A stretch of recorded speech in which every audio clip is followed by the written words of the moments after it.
George Church is a professor at Harvard and MIT, co-author of 490 papers, 130 patent publications, and the book Regenesis. He developed methods used for the first genome sequence and million-fold cost reduction since, plus barcoding, DNA assembly from chips, genome editing, writing, and recoding. He co-initiated the Brain Initiative in 2001 and the Genome Projects in 1984 and 2005 to provide and interpret the world's only open access personal precision medicine datasets. We are honored to have George here for the second year in a row. Hopefully he'll come every year. Thank you and welcome.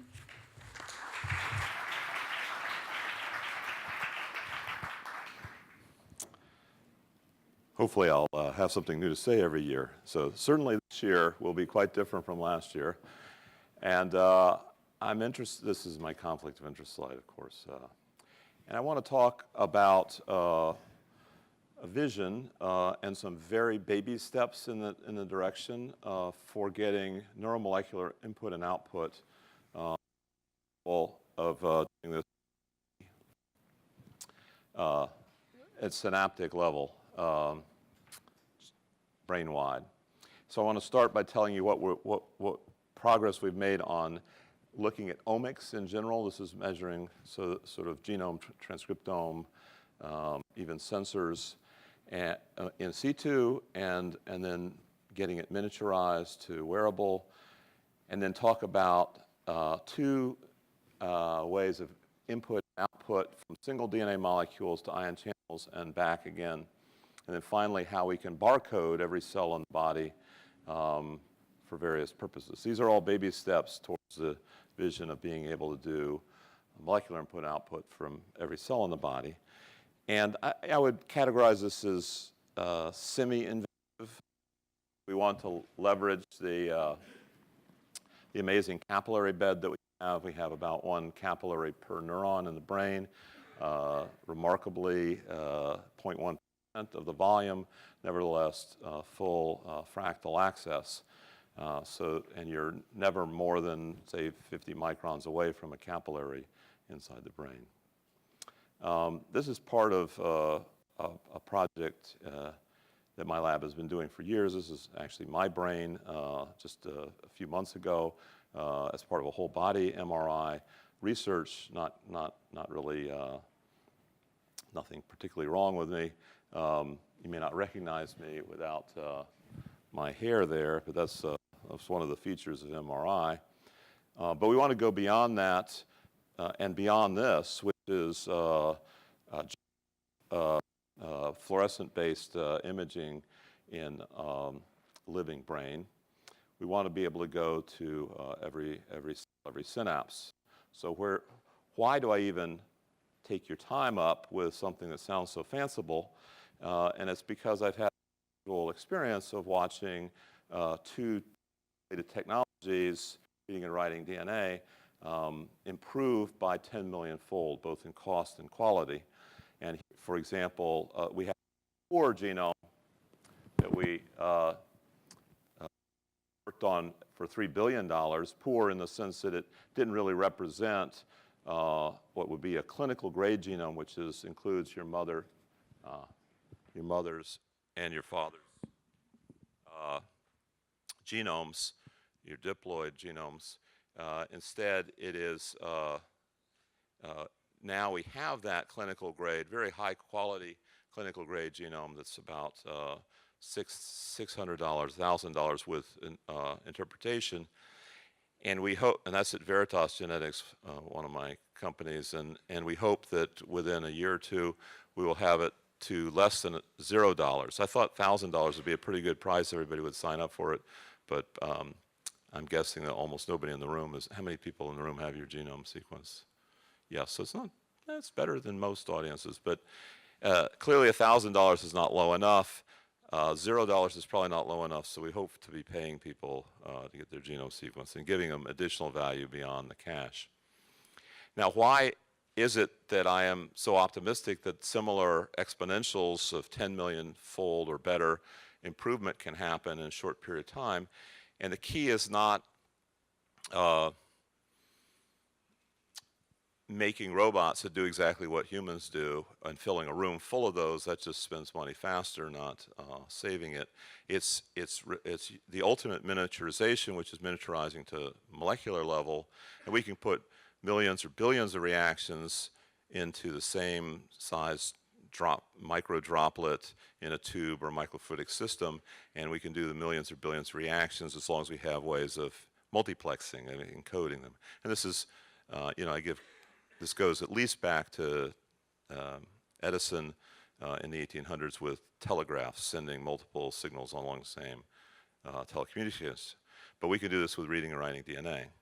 Now just show you this a couple times. Each dot is a single RNA molecule here. We can read out the 4 colors ACGT as a function of time, adding fluidics, and then the computer can restate that as a barcode. Show you that one more time. This is work of where this is one cell, each dot is a single RNA molecule. They stay in point, they don't change position, change color, and then you can repeat that as a barcode. So each RNA molecule has a barcode at the end of the day. And we call this in situ sequencing. It can be used for DNA, RNA, and protein. Here's an example of using it for protein, in fact, using it at very high resolution, higher than the diffraction limit of microscopy. And the reason we had to do it at that higher limit is we wanted to detect not only the synapses, but which direction the synaptic information was going from presynaptic to postsynaptic, and whether it was excitatory, inhibitory. We can do this with 4 simple antibody molecules, although the method's capable probably of doing thousands simultaneously, just like we did thousands of RNA molecules. And this is simply the antibodies are labeled with DNA, which results and then fluorescence, and then you can read it out with microscopy, which itself can be miniaturized, has been miniaturized. Now, just to expand this beyond DNA, RNA, and protein and these biopolymers, we can also extend this to sensing almost any molecule. And so we've developed a pipeline by which we can design new sensors. And to just kind of test this, not a particularly useful molecule, but sucralose is a particularly unnatural molecule full of these 3 chlorine carbon bonds. And here we can design and evolve and optimize an allosteric protein, meaning it will change shape with the binding of the molecule and in a very molecule-specific way. We can start out with a protein that binds to lactose-like molecules and end up with a protein that binds to sucralose or gentibiose, and we can have them so they're promiscuous. They bind to either one, or they can make it, or it can switch the specificity almost completely. So, but we want to move from environmental sensors to input and output to any cell or all cells in the body. So I'm very excited about being able, as part of wearable medicine and precision medicine, is being able to tell exactly what's going on in our environment in terms of allergens and pathogens and so forth. But let's move deeper into the body, and I'll show you what I mean by this. There are two well-developed nanopore systems. We've been working on this since the 1980s, but now that Oxford Nanopore, they have the best DNA sequencing now in terms of read length and in terms of time from sample application to readout, which is not quite real time, but it's in the order of minutes now rather than days or years. And they both are getting sort of very small millions of pores or sequencers per square centimeter, and the entire device now for Oxford Nanopore fits on the end of your cell phone. So I think this will be something that might be usable, wearable. It's in thousands of labs now. Hopefully it'll be in millions of clothing soon. And what's happening at the core of that is not just this small square centimeter of single molecules paired up with single electronic elements. It's what's happening at single molecule level, where we've taken a polymerase, which is essentially a stepper motor that's programmed by a long polymer of DNA, and as that polymer goes through, it can read. It will influence the conductivity the conductance of individual ion channels. You can see that this is exciting not just for wearable electronics, but also for interfacing with biological systems that use ion channels as part of their system. Here's another picture of that pore polymerase fusion. This is not something that occurs in nature. We had to engineer this with synthetic biology. And then the little beads on a string are the DNA molecules, which can be read either over and over, or the machine, this nano machine, will automatically load itself with a fresh DNA and start reading it. And you can see you get vast amounts of data where the GATC are color-coded here at different conductance levels. I'll show you that more clearly in the next slide. But you can, conductance levels on the y-axis and time or sequence on the x-axis. We use time and sequence somewhat interdependently. And here you can see that the 4 different conductance levels for the 4 bases, since the bases are labeled by having distinctive synthetic tags, are baseline separated. There's no real overlap in conductance levels for the 4 different nucleotide triphosphates. And this is work from 3 postdocs in the lab, Sukiana, Ben, and Mirko. So I just showed an example of going from single DNA molecules to single ion channel report. We want to now go from single ion channel report to DNA molecules, and in so doing, introduce the concept of, more thoroughly, this concept of DNA data encoding and input and output from it. This is a very baby step where we have shown that we can influence the polymerase. Now, in the previous one, the polymerase was reading DNA and changing the conductance of a single ion channel. Here we're taking ion channels that produce or other means of altering either calcium or cobalt for either a template-dependent DNA molecule like the one shown here, or a template-independent molecule, for example, terminal transferase. These are both quite sensitive to polyvalent cations like calcium and cobalt, and you can see in the data in the upper right this effect where we can either use it to incorporate whatever nucleotides are there in a template-independent way, or in this case, you can get a mismatch. Normally, A pairs with T and G with C, but you can get G pairing with T in a cation-dependent way. And this is part of a bigger set of projects and many different ways of encoding information into DNA. Both analog and digital information can be encoded into the molecularly digital form of DNA. And this has origins back at least to 2012, maybe even 1986. Joe Davis did some information encoding in DNA. And then, so in 2012, we were encoding sort of books and static images. By 2016 to the present, movies, a number of groups, including Microsoft, have been, and Technicolor have been incorporating movies. And IARPA just announced a MIST program where they aim for exabyte storage in DNA. That's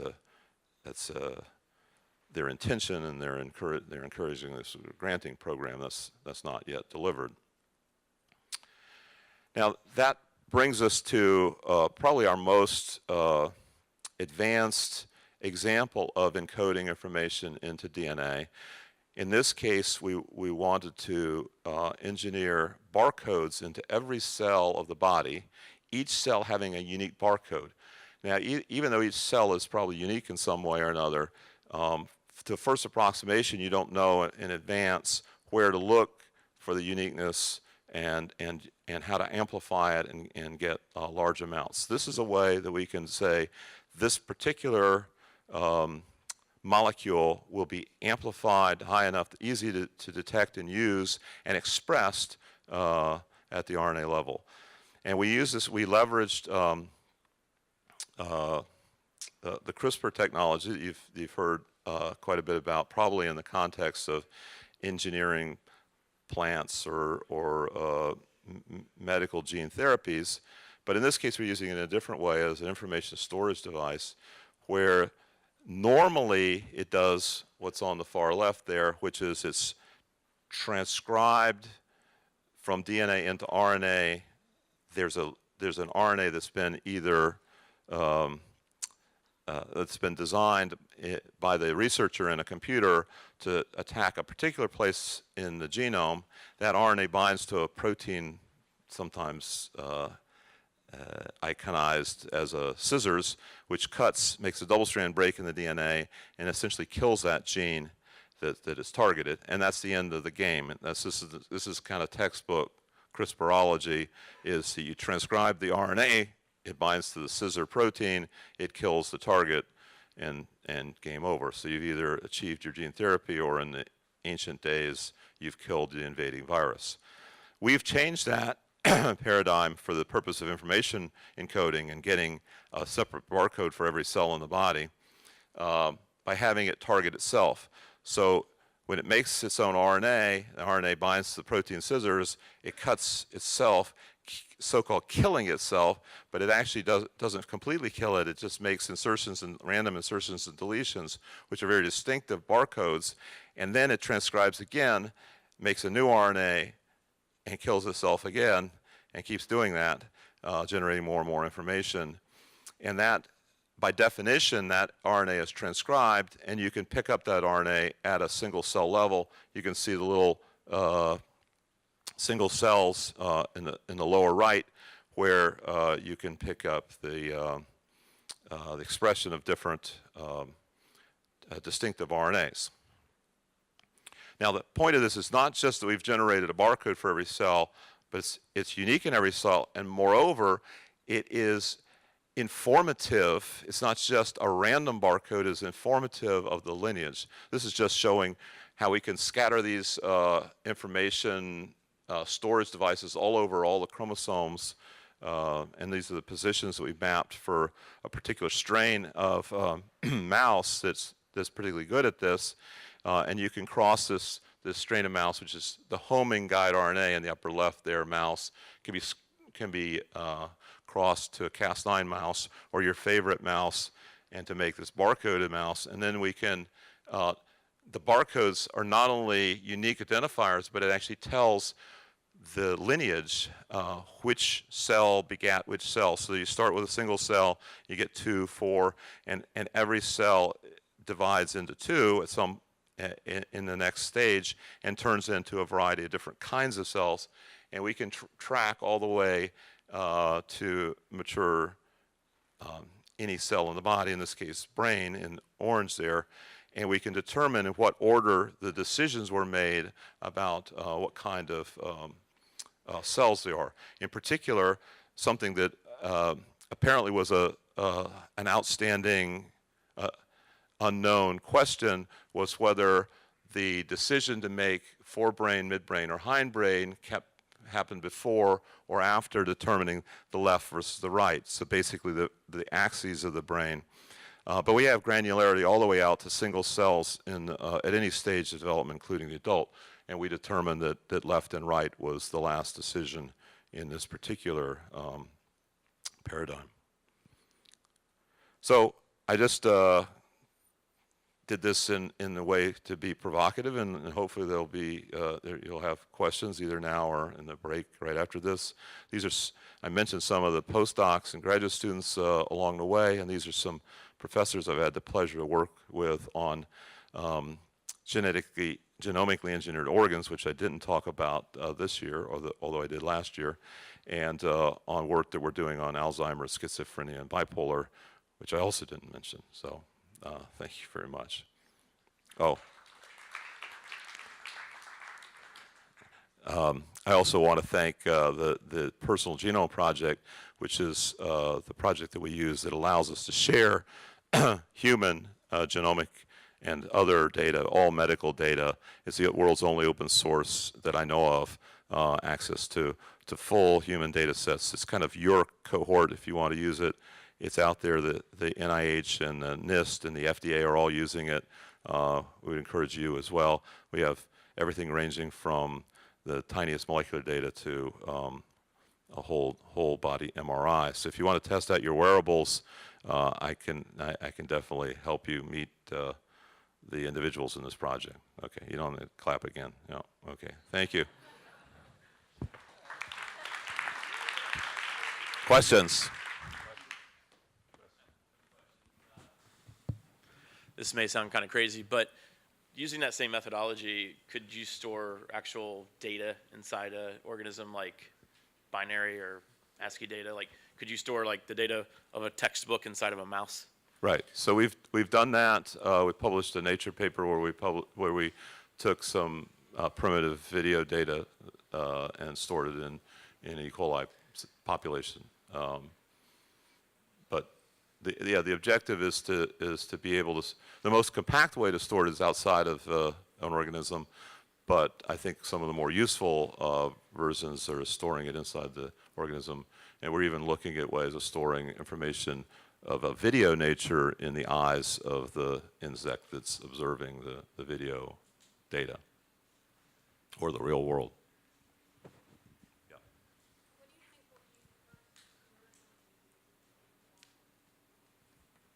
So the question is, what do I think the first commercial uses of input-output technology might be? So yeah, I don't know. Like I said, these are baby steps in the direction we're going. I'm guessing that being able to store video data would be an interesting non-biological application, and then for medical, we hope to have the equivalent of a black box, where you'd record a number of different physiological things in case something goes wrong, and then you can go back in time a little bit, but it's a baby. Thank you for a great talk. On behalf of my patients, thank you for the work that you're doing for the future of medicine. Knowing that the function unit of the cortex is microcolumns consisting of hundreds of cells, thousands of pyramidal cells, how do you go from the dichotomous unit of the synapse, based upon the mathematical model of neural networks, to physiological functional units, where there's tens of millions of connections, inhibitory and excitatory, in those microcolumns? Well, I think the simple answer is I don't know. The first step is maintaining all of the three-dimensional and four-dimensional information. So there are a number of methods where you'll lose some of that information, where you'll either get just the three-dimensional connectome and not the activity, or you'll get the activity, but in a way where you don't have deep, you're limited to sub-millimeter optical thicknesses and so forth. So we're working on trying to get three-dimensional at depth and also activity. Thank you. Thank you again, Professor Serge. My name is Kailash Varna from MIT and Accenture.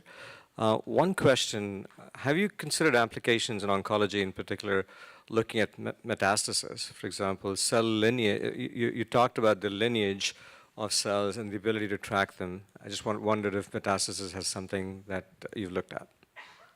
Yeah, I think that's a great application.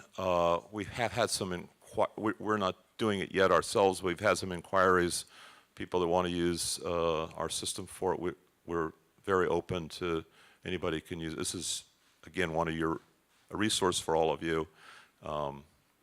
Just like it's limited to the way I described was limited to mice, but it's the same system. If you have a cancer precursor that you can inject, then you can do it there as well. And we can use analogous things that use completely naturally occurring variation. It's just more expensive. Great. Thank you.